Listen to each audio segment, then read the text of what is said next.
சுடுகாட்டு பாதையின்றி 50 ஆண்டுகளாக அவதி அப்படின்னு சொல்லி தஞ்சாவூர் மாவட்டம் பாபநாசம் தாலுகா அம்மாப்பேட்டை பேரூராட்சிக்கு உட்பட்ட புத்தூர் வடக்கு தெரு வார்டு எண் 14 பகுதியில் வசிக்கும் 100க்கும் மேற்பட்ட மக்கள்.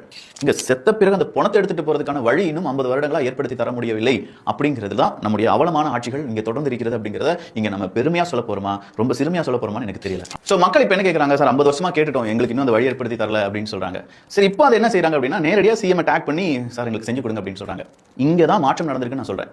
நிறைய பேர் இந்த டேக் பண்றதுக்கே பயப்படுவாங்க. அதை இப்ப எல்லாருமே செய்யறாங்க. எங்க ஊர்ல தண்ணி வரல, எங்க ஊர்ல சாலை வசதிகள் இல்ல, எங்க ஊர்ல இந்த போக்குவரத்து வசதி இல்ல, இதெல்லாம் இப்போ விஜய் அவர்கள் செய்ததா? நீங்களே சொல்லுங்க. 30 நாட்கள்ல ஒரு ஆள் வந்து தண்ணி வந்து கொடுக்காமல் தடுத்திருப்பாரா அப்படின்னு கேட்டா கிடையாது. அப்ப இத்தனை வருடங்களாக இல்லை, இத்தனை வருடங்களாக சாலை இல்லை, இத்தனை வருடங்களாக நூலகங்கள் இல்லை, இத்தனை வருடங்களாக அங்க சரியான இன்ஃப்ராஸ்ட்ரக்சர் இல்லை, எங்களுக்கு இதை செய்து தாருங்கள் புதிய சிஎம் அவர்களே. இதுதான் மக்களுடைய கோரிக்கையா மாறிட்டு இருக்கு.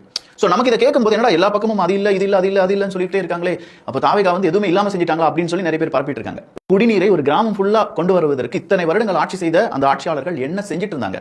சார், தேவைகளை சொல்றதுக்கே பயந்துட்டு இருந்த ஒரு கூட்டம் இன்னைக்கு தைரியமா தேவைகளை சொல்கிறது என்றால் இதுதான் மாற்றம் அப்படின்னு நான் சொல்றேன். இந்த மாற்றம் அடுத்த 5 வருஷத்துக்கு பெருசா பேசப்படும். 5 வருஷத்துல ஒரு விதம் இவங்களுடைய தேவைகள் எல்லாம் பூர்த்தி பண்ணிட்டாங்கன்னு வச்சுக்கோங்களேன், அந்த மக்கள் கண்டிப்பா நன்றி உள்ளவர்களாக இருப்பார்கள்.